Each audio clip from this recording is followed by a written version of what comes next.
Now then, qualification event number 2 for the F1 Esports Series in 2022 has now finished. I had been quite busy and I managed to squeeze in about an hour's worth of an attempt, literally with 2 hours left on the event, as you can see on screen right now. So I managed to get a decent attempt, within 60 minutes, and I'm going to show you that in full pretty much, and I'll give you all the details and all the breakdown of how I managed to achieve it. Now, before we jump into it, I want to quickly plug and leave the previous one, event number 1, linked up in the top right. If you haven't seen it, I believe it's at Austria. You can see how I got on in that one. But this one, was a bit of a tricky one because Hungary is not a great track for me. So yeah, we're going to try to do our best. I've got a setup that I've kind of got from time trial and just maybe modified it a little bit to make it better for the race. And yeah, now you can see in the background, you can see all the leaderboards as we jump into this event. So right now, Jeffrey Ritchie is in first place, Eduardo Leo in second, and then a few other guys that I recognise like Valentin Bruffaert, Caden Lutt, Benzabo Cogni, Primoz Miklovic, Floris Viers, and yeah, overall a lot of guys that I lead race with trying to qualify in these events, and the top score right now is 299,000. So before we jump into it, we're going to quickly run through the settings, let's say. Now I noticed for this one, a lot of the settings were locked, besides the assist, which you could turn them all off or all on. Everything else was pretty much unchangeable, so I'm assuming that wasn't a bug on my end, that was actually preset by Codemasters doing this event, because all you could change was the flashbacks and the difficulty. So yeah, we're going to run it as hard as possible with no assist, of course, as always. And as for the event itself, you can see here we have to basically change history. So instead of finishing P3 in real life like Hamilton done in the Hungarian Grand Prix this year on that recovery, we have to try and win. Now the objective is to get third. That will qualify on paper, but you have to at least win. If you want to get like a competitive score, you need to win. And as always, just to kind of run you through this really quickly, to get a high score in these esports events, you need to be very fast throughout the entirety of the race. You need to have a very fast single fastest lap, so that also is a big factor. You need to have all of your assists off, the highest difficulty possible, use no flashbacks, have no warnings for track limits, and also have no contact with AI cars and get any warnings for collisions. And of course, it goes without saying, strict corner cutting limits. So pretty much as hard as you can possibly do it, that is the way to get through. So yeah, for this one, you want to try and win the race, and you're going to get, I think, 9 laps to do it. Before we jump into it, I'm going to give you guys my setup really quickly. So as you can see, we've got a 1011 on the aerodynamics. On the transmission, it's going to be 158 for this one. You could go a bit low to 56. We've got the suspension geometry and the suspension values. Just pause the video if you want to write those down. 150 on the brakes, and then the pressures were a bit of a key point. I kept on experimenting here, trying different things, and this is what worked for me. I think I could have gone maybe a click higher on the rear pressures, but still, alas. Let's jump into the event now then. Let's break it down. I'm going to try and give you all the key information, and we're going to watch the entire thing in full. So even when I finish overtaking the cars and I'm running by myself, I still want to kind of pick up on some key information. So strap yourselves in. Hopefully you enjoy. Leave a like and subscribe if you're going to enjoy this video, and let's jump into it. So end of the first lap, or the first half lap, you want to be already closing in on Alonso. Really key that you pass him into turn 1, if not into turn 2. If not, do what I do, which is the best I can achieve, and that is out of turn 2 through turn 3 and down to turn number 4. So through here we're going to get the run on Fernando, keeping it flat out through the right, using the battery. As long as you go to the right and you go to the outside, the AI will always back out on the inside line. You just got to basically send it around the outside and the AI will give up. So that move is done. Now the objective for the rest of this lap is to get within DRS range of Carlos Sainz by the end of the lap. So you can see here we're chopping away on the Delta, trying to get that lap time down to make some progress and catch up to the Ferrari. This, in principle, I think was my strongest lap of the entire event. It seems like you can go faster if you time it right with Sainz and get the DRS, which I struggle to do. Having said that, you can see Verstappen setting the fastest lap. We're going to smash that out the water though, and you can see here there is the detection point right there, just as you arrive on kind of the pit entry, and we are well within range of Carlos as we open the DRS here on the Ferrari. We're going to set a new fastest lap, and we're going to drain the battery to make the move on the Ferrari. Sainz goes defensive, so we have to go to the inside, but it compromises my line quite a bit. Ideally, you want to be a bit closer, and you want to try and get the move done on the straight and kind of get ahead into the corner rather than do the move into the actual apex. Nonetheless, we're through and we're ahead of Sainz, so we've passed both Spaniards, and now we've got to push on. So the next car is Sebastian Vettel. He's in the hard tyre, and the objective here, I would say, on a perfect attempt is to be within DRS range of Sebastian Vettel at the end of this lap as well. Now, I wasn't quite able to achieve that on any attempt. I just lacked the pace and also the practice, period. Only done like an hour. I know for a fact, I think Jeffrey Ritchie, who is P1 in the standings at the time of recording, with 299,000 on the score, he's done, according to him, about 200 hours for this event, which is nuts.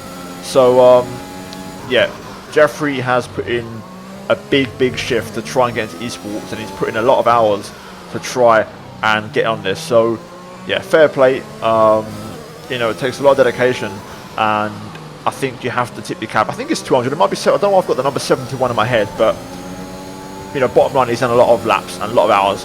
Anyway, you can see here we're not quite within range of Sebastian Vettel for DRS, which is a bit of a shame. But ideally, you want to have it, and we're going to try and go for the exact same move as we did with Fernando Alonso. That's kind of like the plan B overtake, basically. So if we can't get the move down to turn 1, then aim for turn 4. You can see here Seb going very slowly through here on these hard tyres. We're going to carry the speed flat out through turn 3, just about avoid making contact, and again, just pinch him to the inside and go around the outside. He'll always back out, and we move up into second place. So far we're flying. Wasn't able to improve on my previous fastest lap, even after getting DRS and signs on the previous lap, so that's not ideal either. I think there is a bit more time in it, benefiting from the DRS. Now, the only car left is Ocon. It should be quite easy to catch. I don't think it's possible to get within DRS on this lap. I might be wrong. I think you'd have to be absolutely perfect to achieve it. You can see here the gap right now, 2.4. It's coming down all the time. Maybe it's possible. I think you need a bit of luck as well regarding when Ocon laps Ricciardo in the McLaren. You can see there Ricciardo getting in the way. So maybe it is possible to get DRS if you nail the passes on Alonso, Sainz, and crucially Sebastian Vettel. If you pass him, like I mentioned, with DRS in the pit straight, and then get a clear lap, I think you could actually get DRS on Ocon, and then also if you get a bit of luck with Ricciardo getting out of the way. Speaking of which, you can see here he's costing Ocon time, and we're closing in on these two now. So we need to pass Ricciardo in a place where he'll get out of the way and cause us no trouble. Luckily, he gets straight out of the way there. We have a bit of a moment, as I wasn't quite able to open up the corner as much as I would have liked, but we're now at the back of Ocon. The problem here, though, is that we're going to be stuck behind him throughout this entire middle sector, which is not ideal. So I'm going to try and force the move early here and just slip up the inside, and we have to make this move. So there we go, minimal time lost, trying to get the move done, and we've now achieved the goal. So the baseline is P3. That is the minimum goal to kind of qualify and get a valid score. We are now P1 with 5.5 laps to go. And this is when the challenge is only just beginning, because I say this in every challenge video. It's one thing to, catch up to the traffic, pass them at the right time and be perfect with your overtakes. But then once that's finished, it's a different ball game, because then you have to put in 5 absolutely perfect time trial laps without getting any warnings for track limits, without making any mistakes, and trying to keep the tyres alive. And especially around here, it's very difficult because the tyres tend to overheat. So you really have to have that finesse of being smooth, not oversteering, and keeping the balance right, not overcommitting, but also making sure you're not leaving no time on the table. And one simple lockup can send your front left into overheating, so you need to be really careful with how you do it. You can also see we are running very low now on ERS. I do think if you're more efficient with your overtakes with the AI and you pass them all in DRS zones, you're probably going to have a bit more battery to burn in clean air, so that's a bit more lap time I'm probably throwing away. So lots of little things that you can pick up on in this if you're really nitpicking it in terms of details, because I believe my final race time at the end was about 7 seconds off what it needed to be. So that says a lot. We get very lucky right there through the exit with track limits to not get a warning, so got let off the hook there, to be fair. And I can't lie, this event, it felt perfect to me. Like, it felt really, I was really satisfied when I finished this, and I felt really, really good about it. And then I saw the final score and I was like, never mind. Anyway, that aside, we're now going into the final 4 laps. So let's talk details around here, because that is important. Turn 1, I usually brake at about 65 to 70 meters. Third gear is your choice. You want to always short shift to 4th gear and make sure your traction's nice and clean out of turn 1. For turn 2, I usually run 4th gear. You can run 3rd. I ended up just using 4th. I feel like I got better balance and better car stability through that corner. You want to always be flat out through 3, and then sector 2, 6th gear over the blind crest. You want to really commit to that, and a lot of times, obviously it's a blind corner, so it's very difficult to get it right. So you have to really commit and nail it, both cutting the apex and using all the runoff curb. More traffic here as we pass another Williams. This time it's Nicholas Latifi. Luckily for us, we didn't have any big issues with traffic. They all got out of the way quite nicely. And sector 2 now drawing to a close. Important if you can to get your car inside the curb. I don't quite do that at any point really, besides I think 2 laps. We want to be on the inside curbs a lot, this corner as well, not really giving it too much trouble. Now this one's a real challenge, because this penultimate corner, it's so easy to lock the left front, because there's a little bump on entry and the front left is on fire from that middle sector, so you need to be very careful to not overheat it, because otherwise if you do, at the final corner, which is a long right-hander, you're just going to understeer off the track and lose lap time. So it's very important that you just do not lock up the left front at any point during the lap. So yeah, bear that in mind. Another corner that's very easy to lock up the left front is this corner right here. So turn 2, if you lock up into here, you're going to overheat and you're going to carry that hot left front and temperature into the middle sector. You're not going to get a chance to cool off the tyre. And once you get into that kind of, let's say, dark hole, you can't get out of it. So you're going to be coming in here with a hot front left, and you've got this long right-hander which really stresses the left front and gives it a lot of temperature. Then you've got a heavy braking zone into the chicane where again the front left is tested, and then you get a bit of a brief breather here, but then straight back on it, you're stressing out the left front through here, the long right-hander. You can see even right now we're on 103 to 104, and this one right here is where it really punishes it as we go up to nearly 105. You can see the temperature's getting a little bit hot as we go into this next right-hander again, and that's what I mean. It's just a constant challenge, and then suddenly you're back at this corner again where if you lock up, you're in that kind of same, no way out situation. So very important to not lock up around here, especially the left front. With that said, the rest of the track really is quite simple. You must attack the curbs. If you do not attack the curbs, there is going to be lap time everywhere, and you're going to be bleeding tenths of a second. And I realised this afterwards, watching this back. But yeah, turn 1, that's fine. There's no big drama. There's no real mystery there, to be honest, besides getting a nice bit of clean traction. Turn 2 for me, 4th gear, trying to avoid a left front lockup, and then turn 3 is flat out. So the first sector is relatively easy. Trail braking, a real key detail as well. Over the fast left again, using all the curb this time. That was really nice on the limit. This right-hander as well, completely avoid the inside curb, otherwise you will spin. 3 laps of fuel Using the one-off curb again. Chicane entry, 3rd gear seems to work for me, but I always short shift to 4th midway through to clean up the exit. And then these S's here, very important to get that flow and maximize the track as much as you can. And then this right-hander right here needs to be right on the inside curb. More than that, like really attacking it and using all the runoff. This one here as well, I don't really do enough. I have to really cut that a lot more because I'm leaving lap time on the table. But nonetheless, on to the final lap now pretty much. We've got a car ahead of us which hopefully won't get in our way if we're lucky. At this point, we're trying to drain the battery because ERS is hard to save. So my strategy was using it out of the final corner and then usually out of turn 1, possibly out of turn 3 as well if I needed to. So we'd save the ERS for the big straights to keep some decent top end speed. But this last lap we're going to drain it all the way down to 0 as much as we can, as many times as possible. So we're closing up to Max Verstappen here, so hopefully he doesn't get in our way.